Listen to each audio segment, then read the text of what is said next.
Social media is destroying your life. Now this might be a very bold and strong statement, but if you stick with me until the end of this video, I'm gonna lay out to you all the reasons and arguments why I think this is true. To solve any type of problem or to overcome any type of problem, you have to acknowledge the fact that you have a problem in the first place. But if you're rejecting the fact that you are using your phone and you are spending way too much time on your screen, that means that you're not ready to work on yourself. That means you're not open-minded and you don't have your ego under control to realize that you might be having problems in the first place. So just keep that in mind, that to solve a problem, you have to admit that you might have a problem in the first place. Now, sometimes people ask me, hey, how can I start doing nofap? How can I basically take control of my life? And the most boring and not sexy answer is gonna be to basically stop consuming a lot of adult content online. And yeah, that sounds very simple and practical, but it's not as easy as it sounds, because if you don't know what's actually the underlying issue or underlying reason for you to do those things, how else are you gonna even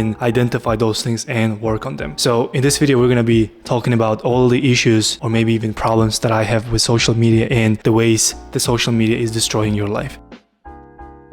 Number one is gonna be unrealistic expectations. When you're alone at home, when you're sitting on your couch and scrolling your phone and you see all of these awesome and luxurious lives of other people, of other influencers, all you think is, damn, their life is so interesting. They're having all of these adventures and experiences, and I'm here stuck in my room doing dishes and cleaning my house, doing all of these boring, mundane tasks. But the truth is, life is not only highlight reels. I'm pretty sure all of these people who are posting their highlight reels are gonna be doing the dishes. They're gonna be doing the boring tasks just like you, but they just don't show this. One of the best phrases that I just like in general is that nobody uploads a photo of themselves washing dishes. So you have to understand that by using social media, you automatically agree to the fact that you're gonna have unrealistic expectations. If you want to work on the beach and sip a pina colada or mojito or whatever and just have an exciting adventurous life, you have to know that it takes some hard work and perseverance for you to achieve those things in the first place. So you might think, okay, I want to just hop on crypto and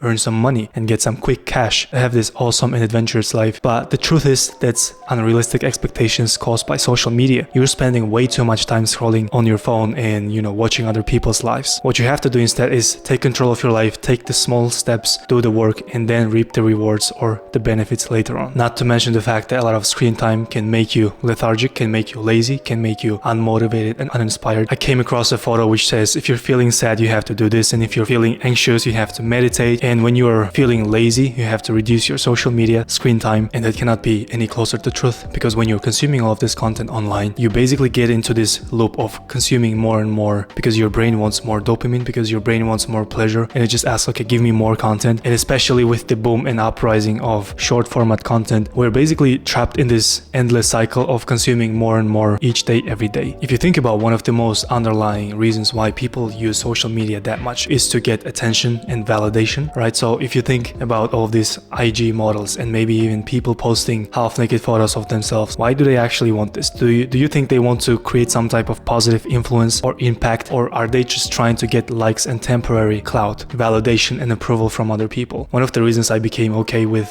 not using social media that much is I became okay with who I am. I became okay with not needing validation and approval from other people. I'm okay with not getting likes and comments. I don't want to show off my life. I don't want to brag to people. And I'm pretty sure that's gonna be a bit of a more positive approach to life, more positive approach to your social interactions or your self-perception, your self-image. So instead of giving all these people approval and validation or the right to validate you, you should validate yourself internally from within. Not only that, but if you think about it, social media also creates people who are lonely, or basically creates loneliness in people. Because I don't think that loneliness was ingrained in people. If you just go outside and meet people and make a bunch of friends, that might solve your problem. But you scrolling your phone and liking and commenting doesn't really make you feel less lonely. So as dramatic as it sounds, social media creates loneliness in modern generation. And the most obvious and simplest reason is that it creates the paradox of socializing. You think that you're engaging with these people and sharing your story, keeping in touch with them, but in reality, are you actually talking to them? Are you speaking to them? Maybe, talking talking about your problems, talking about your dreams and goals, and maybe getting deep into conversations? Or are you just stuck in the iceberg of likes and comments and engagement and approval and validation? Because many people think that they are actually having interactions. I think more and more people start becoming, or maybe even feeling, lonelier, and it creates the generation of people not wanting to just approach people face to face, and instead they're just really shy and uncomfortable to approach people. Besides that, you have to understand that nowadays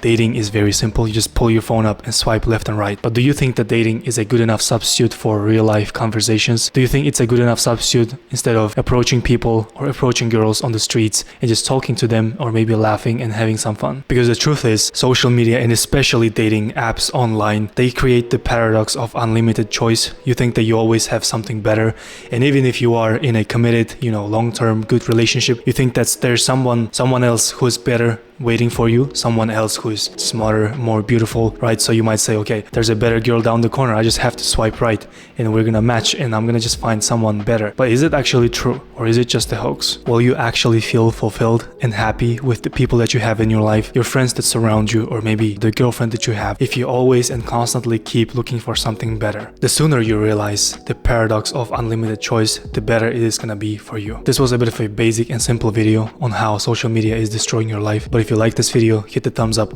and subscribe to this channel. I'll see you in the next one.